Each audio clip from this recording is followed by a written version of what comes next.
नमस्कार, TSC preparation tips च्यानलमा तपाईँलाई हार्दिक स्वागत छ। म आज निरन्तर रूपमा गोरखापत्र ज्ञान सागरको भिडियो ल्याउने क्रममा आज 2078 भदौ महिनाको सम्पूर्ण समसामयिक घटनाहरू गोरखापत्र ज्ञान सागर प्रकाशित भएका लिएर उपस्थित भएको छु। निरन्तर यस्तै भिडियो प्राप्त गर्न च्यानललाई सब्स्क्राइब गर्नुहोला। आउनुहोस् सुरु गरौँ। 2078 भदौ 2 मा प्रकाशित सामग्री सन् 2021 मा सम्पन्न 32औं ग्रीष्मकालीन ओलम्पिक खेलकुद प्रतियोगितामा क्रमशः अमेरिका, चीन र जापानले प्रथम, द्वितीय र तृतीय स्थान हासिल गरेका थिए र यो खेलकुद प्रतियोगितामा 33 खेलहरू समावेश गरिएको थियो। सरकारले वीर योद्धा भक्ति थापालाई राष्ट्रिय विभूति विक्रम सम्वत 2078 असार 14 गते घोषणा गरेको थियो। उनलाई राष्ट्रिय विभूति घोषणा गरिएसँगै नेपालमा राष्ट्रिय विभूतिको संख्या 17 पुगेको छ। देउथलको युद्धमा 73 वर्षको उमेरमा थापाले वीरगति प्राप्त गरेका थिए। देशैभर एकैपटक 165 वटा सडकको शिलान्यास विक्रम सम्वत 2077 चैत 21 गते गरिएको थियो। नेपालमा कोरोना विरुद्धको खोप अभियानको शुभारम्भ विक्रम सम्वत 2077 माघ 14 गते भएको हो। नेपालमा mobile device management system MDMS 2078 साउन 1 गतेदेखि लागू गरिएको हो। लेप्चा जातिको मुख्य वासस्थान इलाम हो भने गन्धर्व जातिको मुख्य वासस्थान बाटुलेचौर कास्की हो। अन्तर्राष्ट्रिय वन दिवस मार्च 21 मा मनाइन्छ। सन् 2021 को नारा forest restoration a path to recovery and wellbeing रहेको छ। तेक्वान्दोका तीनै विधा गेरोगी, पुम्से र पारामा अन्तर्राष्ट्रिय निर्णायक बन्न सफल नेपाली अशोक खड्का हुन्। एक वडा एक कालोपत्री सडकको योजना ल्याउने स्थानीय तह फुङलिङ नगरपालिका ताप्लेजुङ हो। एसियाको नोबेल पुरस्कार भनी चिनिने रेमन म्यागसेसे पुरस्कार सन् 1958 देखि प्रदान गर्न थालिएको। हालसम्म यो पुरस्कार प्राप्त गर्ने नेपालीमा पहिलो महेशचन्द्र रेग्मी, दोस्रो भारतदत्त कोइराला, तेस्रो डाक्टर सन्दुक रुइत, चौथो महावीर पुन र पाँचौं शक्ति समूह रहेको छ। क्षेत्रफलका हिसाबले सबैभन्दा ठूलो उपमहानगरपालिका गोराइदाङ हो भने सबैभन्दा सानो उपमहानगरपालिका नेपालगञ्ज बाँके हो। जनसङ्ख्याको आधारमा सबैभन्दा ठूलो उपमहानगरपालिका जनकपुर हो। सबैभन्दा बढी वडा सङ्ख्या भएको उपमहानगरपालिका कलैया 12 हो, जसमा 27 वडा रहेका छन्। कोशी सम्झौता विक्रम सम्वत 2011 वैशाख 12 मा भएको थियो भने गण्डक सम्झौता विक्रम सम्वत 2016 मङ्सिर 19 मा भएको थियो। अमेरिकी राष्ट्रपति जो बाइडेनले अफगानिस्तानमा रहेका अमेरिकी सेना सन् 2021 मे 1 बाट फिर्ता गर्ने घोषणा सन् 2021 अप्रिल 14 मा गरेका थिए। गहना सङ्ग्रहालय भद्रकाली काठमाडौँमा रहेको छ भने बागमती सभ्यता सङ्ग्रहालय गुहेश्वरी काठमाडौँमा रहेको छ। नापी विभागद्वारा धरातलीय स्वरूपबारे जानकारी हासिल गर्नका लागि लाइडार सर्वेको सुरुवात विक्रम सम्वत 2078 वैशाख 21 देखि गरिएको हो। नेपालमा 83 प्रजातिका सर्प पाइन्छन्। तारा, ग्रह, उपग्रह, शिशुग्रह, उल्का, पुच्छरे तारा लगायतका खगोलीय पिण्डहरू एवं धूलकण र ग्याँसीय पदार्थको अति विशाल समूहलाई तारापुञ्ज भनिन्छ। सौर्यमण्डलमा रहेको तारापुञ्जलाई आकाशगङ्गा तारापुञ्ज भनिन्छ, जुन कमानी आकारको छ। 2078 भदौ 9 गतेको गोरखापत्र ज्ञान सागरमा प्रकाशित सामग्री न्याय प्रणाली र न्यायिक इतिहासबारे जानकारी दिने उद्देश्यका साथ निर्मित न्यायिक सङ्ग्रहालयको उद्घाटन विक्रम सम्वत 2078 भदौ 1 गते भएको थियो। नेपालको पहिलो महिला मुख्यमन्त्री बन्न सफल राजनीतिकर्मी अष्टलक्ष्मी साक्य हुन्। उहाँ बागमती प्रदेशको मुख्यमन्त्रीमा नियुक्त हुनुभएको थियो भने उहाँ हाल पदमुक्त भइसक्नु भएको छ। सार्वजनिक यातायातलाई नियमन गर्ने उद्देश्यका साथ अनलाइन मोनिटरिङ सिस्टम 2077 मङ्सिर 4 गतेदेखि लागू गरिएको हो। 12वटा अन्तर्राष्ट्रिय भाषामा 12 लाइनको गीत रेकर्ड गराई विश्व कीर्तिमान कायम गर्ने नेपाली सर्जक डाक्टर डीआर उपाध्याय हुन्। विक्रम सम्वत 2077 फागुनमा नगर विकास कोषद्वारा सार्वजनिक प्रतिवेदन अनुसार आयोजनाको कार्यान्वयन तथा व्यवस्थापनका हिसाबले उत्कृष्ट बन्न सफल नगरपालिका लालबन्दी नगरपालिका हो, जुन सर्लाही जिल्लामा पर्दछ। कोरोना संक्रमणका उपचारका लागि विश्व स्वास्थ्य संगठनद्वारा हालै सिफारिस गरिएको नयाँ औषधि इन्टरलेउकिन 6 या IL-6 औषधि हो। WHO सन् 2021 जुलाई 6 मा यो औषधि सिफारिस गरेको र यो प्रतिरक्षा बढाउन प्रभावकारी हुने विश्वास गरिएको छ। वर्ल्ड हेल्थ अवार्ड 2020 बाट सम्मानित हुने नेपाली चिकित्सक डाक्टर पशुपति महत र डाक्टर अरुण राजकुमार हुनुहुन्छ। पुनर्निर्मित धरहराको उद्घाटन विक्रम सम्वत 2078 वैशाख 11 गते भएको थियो। नवनिर्मित धरहरा जमिनको सतहबाट गजुरसम्म 83.85 मिटर अग्लो रहेको छ। बाहिरबाट हेर्दा 11 तलाको देखिने धरहरामा भित्र भने 22 तला रहेको छ। 42.2 रोपनी क्षेत्रफलमा निर्मित यस धरहराको 20औं तलामा बारदली एवं 22औं तलामा शिवलिङ्ग रहेको छ। मुगल शैलीमा निर्मित यस धरहराको डिजाइन विष्णु बन्थीले गरेका हुन्। धरहराको पुरानो नाम मिनार रहेको छ। पुरानो धरहराको निर्माण भीमसेन थापाद्वारा भएको थियो। पुनर्निर्मित धरहराको शिलान्यास विक्रम सम्वत 2075 पुस 12 मा तत्कालीन प्रधानमन्त्री केपी शर्मा ओलीद्वारा भएको थियो। धरहरा निर्माणका लागि विक्रम सम्वत 2072 फागुन 4 मा मै बनाउँछु मेरो धरहरा अभियानको घोषणा भएको थियो र त्यो घोषणा तत्कालीन प्रधानमन्त्री केपी शर्मा ओलीद्वारा गरिएको थियो।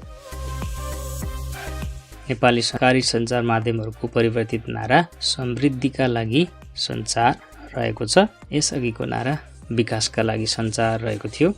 नेपालका सरकारी सञ्चार माध्यमका रूपमा नेपाल टेलिभिजन, रेडियो नेपाल, रासस र गोरखापत्र रहेका छन्।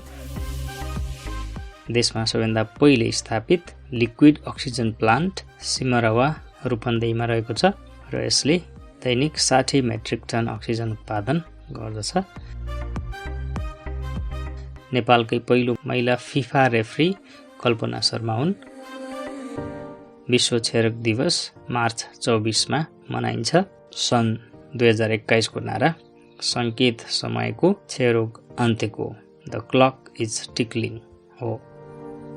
राष्ट्रिय महिला अधिकार दिवस जेठ 16 गते मनाइन्छ। आर्थिक वर्ष 2078-79 को बजेट मार्फत ज्येष्ठ नागरिक भत्ता रु 4000 पुर्याइएको छ। साहित्यकार डाक्टर बानीरा गिरीको निधन विक्रम सम्वत 2078 जेठ 9 गते भएको। सर्वोच्च अदालतले पातलो प्लास्टिक 40 माइक्रोनभन्दा कमको झोलाको प्रयोग पूर्ण रूपले प्रतिबन्ध लगाउने घोषणा प्रभावकारी रूपमा कार्यान्वयन गर्न सरकारलाई विक्रम सम्वत 2078 साउन 28 गते 6 बुँदे आदेश जारी गरेको छ। 2007 साल अघि नेपालको कूटनीतिक सम्बन्ध 4 देशहरूसँग भएको थियो, जसमा बेलायत, अमेरिका, भारत र फ्रान्स रहेका छन्। विश्वकै अग्लो होटल चीनमा खुलेको छ। यसको नाम जे होटल रहेको छ। होटलको उचाइ 632 मिटर रहेको छ। विश्वमा सबैभन्दा धेरै शरणार्थी हुन बाध्य भएको देश सिरिया हो। विश्व कछुवा दिवस मे 23 मा मनाइन्छ। नेपालको इतिहासमा पहिलो दलित सचिव बन्न सफल व्यक्ति डाक्टर मानबहादुर विक हुनुहुन्छ। 10,000 किशोरी र महिलालाई डिजिटल साक्षरता एवं वित्तीय साक्षरता प्रदान गर्ने उद्देश्य अनुरूप स्मार्ट छोरी नामक अभियान विक्रम सम्वत 2075 फागुन 11 मा सुरु गरिएको। चिया श्रमिकको सम्मानमा प्रतिमाको निर्माण इलाममा गरिएको छ। संयुक्त राष्ट्र सङ्घले सन् 2021 लाई उपचारात्मक वर्ष बनाउन आह्वान गरेको छ। दार्चुला जिल्लाको कालापानी सीमा क्षेत्र ब्यास गाउँपालिका 1 छाङ्ग्रुमा सशस्त्र प्रहरी बल नेपालको सीमा सुरक्षा चौकी BOP को स्थापना विक्रम 2077 वैशाख 31 मा गरिएको हो। लिच्छवी कालमा राजस्व सङ्कलन, जग्गा खरिद बिक्री तथा भूमि सम्बन्धी मुद्दा हेर्ने अड्डालाई गुथेर अधिकरण भनिन्थ्यो। 2078 भदौ 16 गतेको गोरखापत्र ज्ञानसागर। नेपालमा किसान सूचीकरण राष्ट्रिय अभियानको सुरुवात विक्रम 2077 फागुन 22 मा गरिएको हो। प्रसिद्ध समाजसेवी तुलसी मेयरद्वारा जनचेतना जगाउने उद्देश्यका साथ सञ्चालन गरिएको चरखा प्रचार नामक अभियानमा रोक लगाउने राणा प्रधानमन्त्री भीम शमशेर हुन्। दधिची भन्नाले दानी एवं त्यागी बुझिन्छ भने भगीरथ भन्नाले परिश्रमी बुझिन्छ। अर्बुद रोगको उपचारमा प्रयोग हुने विधि केमोथेरापी, रेडियम थेरापी हो भने कुष्ठ रोगको उपचारमा प्रयोग हुने विधि मल्टी ड्रग थेरापी हो। बारुदी सुरुङ मुक्त घोषित हुने पहिलो एसियाली राष्ट्र नेपाल हो। रावलपिण्डी रेजोल्युसन नामक कार्यक्रम बाल मजदुरी उन्मूलनसँग सम्बन्धित छ। नेपालमा सर्वप्रथम हुलाक टिकटको प्रकाशन विक्रम 1938 बाट भएको हो। राष्ट्रिय आयोजना बैंकको शुभारम्भ कहिले भएको? विक्रम 2076 माघ 26 र यो राष्ट्रिय आयोजना बैंक कार्यान्वयनमा आए पश्चात यसमा समाहित भएका आयोजनाहरूले मात्र बजेटमा प्रवेश पाउने व्यवस्था गरिएको छ। सरकारले सवारी चालक अनुमति पत्र लाइसेन्समा स्मार्ट कार्डको व्यवस्था विक्रम 2072 मङ्सिर 14 देखि गरेको हो। चीनले निर्माण गरेको विश्वकै पहिलो आर्टिफिसियल इन्टेलिजेन्स AI महिला समाचार वाचकलाई सिन साओमेग भनी नामाकरण गरिएको छ। साओमेगले 24 घण्टासम्म समाचार पढ्न सक्ने साथै प्रोफेसनल न्युज एङ्करले जस्तै समाचार वाचन गर्न सक्ने। 2078 भदौ 23 गतेको Gorkhapatra Gyansagar. National geographic explorer award 2021 प्राप्त गर्ने नेपाली उत्तम बाबु श्रेष्ठ हुन्। वातावरण विज्ञानका अध्येता एवं अनुसन्धानकर्ता श्रेष्ठले $43,000 करिब 55 लाख रुपियाँको सो अवार्ड प्राप्त गरेका हुन्। टोकियोमा आयोजित प्यारा ओलम्पिकमा नेपालबाट सहभागी हुने एकमात्र खेलाडी पलेसा गोवर्धन हुन्। संयुक्त राज्य अमेरिकाले झन्डै 20 वर्षपछि अफगानिस्तानबाट आफ्ना सेना पूर्ण रूपमा सन् 2021 अक्टोबर 30 मा फिर्ता गरेको हो। विश्व स्वास्थ्य संगठनको दक्षिण पूर्वी एसियाको 74औं वार्षिक बैठक काठमाडौँमा आयोजना भएको छ। नेपाल, भारत, भुटान तथा बङ्गलादेशमा सिधा बस सेवा सञ्चालन सम्बन्ध गरिएको सम्झौतालाई BBIN इनिसिएटिभको नामले चिनिन्छ र भुटानको थिम्पूमा भएको यो सम्झौता सन् 2015 जुन 15 मा भएको थियो। रूपान्तरणकारी गेम चेन्जर योजनाको अवधारणा पहिलो पटक 15औं आवधिक योजना ल्याइएको हो। लिच्छवी कालमा जिल्लालाई विषय भनिन्थ्यो भने जिल्ला प्रमुखलाई विषयपति भनिन्थ्यो। स्वास्थ्य तथा जनसङ्ख्या मन्त्रालयले तर्जुमा गरेको दीर्घकालीन आधारपत्रको नारा समृद्ध मुलुकका लागि स्वस्थ नागरिक रहेको छ। नेपालको संविधानको धारा 18(4) मा महिला र पुरुष बीच समान कामका लागि पारिश्रमिकमा भेदभाव नगरिने उल्लेख छ। लिच्छवी काल र मल्लकालमा शिक्षाको माध्यम भाषा संस्कृत थियो। नेपाल एकीकरण अभियन्ताका त्रिशक्ति भनी पाल्पा, लमजुङ र तनहुँलाई चिनिन्थ्यो। कुत पर्व, भण्डारखाल पर्व तथा अलौ पर्व राजेन्द्र विक्रम शाहको पालामा भएका घटना हुन्। जग्गा धनीलाई तलसिङ र जग्गा कमाउनेलाई मोही भन्ने चलन जयस्थिति मल्लले चलाएका हुन्। नेपालको प्रमुख खाद्यान्न बाली धान हो भने दोस्रो प्रमुख खाद्यान्न बाली मकै हो। भिक्टोरिया फल्स जिम्बाब्वे र जाम्बिया देशको सीमामा पर्दछ।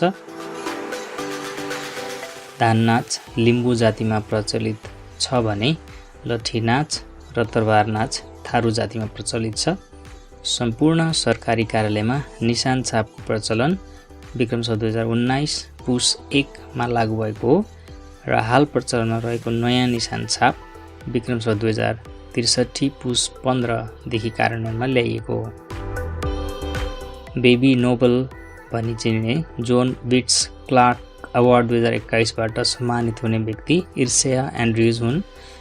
आई फेमिलिया भन्नाले पारिवारिक डिएनए को माध्यमबाट हराइरहेको व्यक्तिको पहिचान गर्नका लागि इन्टरपोलद्वारा 2021 जुनदेखि सञ्चालनमा ल्याएको डाटाबेसलाई बुझिन्छ आई फेमिलिया डिएनए डाटाबेस। जेनेटिक इन्जिनियरिङलाई डिएनए टेक्नोलोजी पनि भनिन्छ। नेपालको पूर्वी तराईमा बोलिने जाँगड भाषा द्रविड परिवार अन्तर्गत पर्दछ।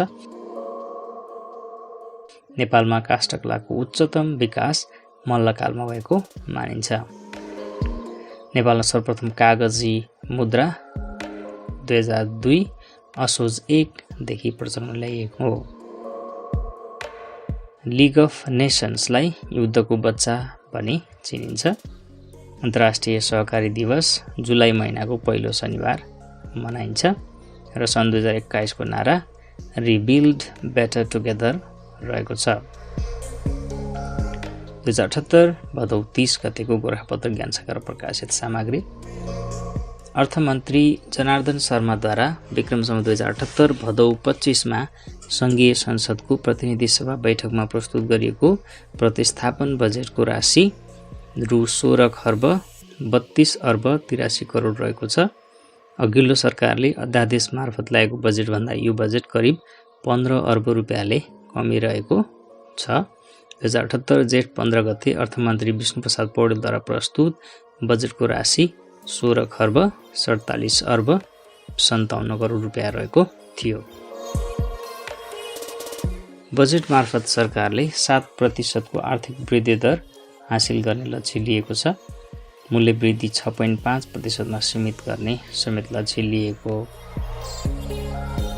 अन्तर्राष्ट्रिय साक्षरता दिवस सेप्टेम्बर 8 मा मनाइन्छ।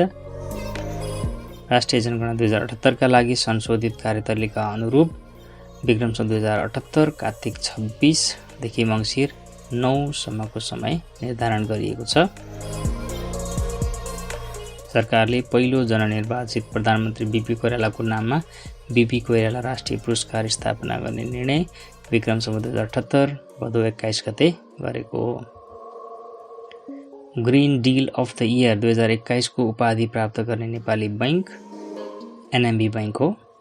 सिङ्गापुरको एसियन बैंकिङ एन्ड फाइनान्स पत्रिकाले पुरस्कृत गर्ने corporate and investment banking award श्रेणी अन्तर्गत एनएमबी बैंकले सो उपाधि प्राप्त गरेको।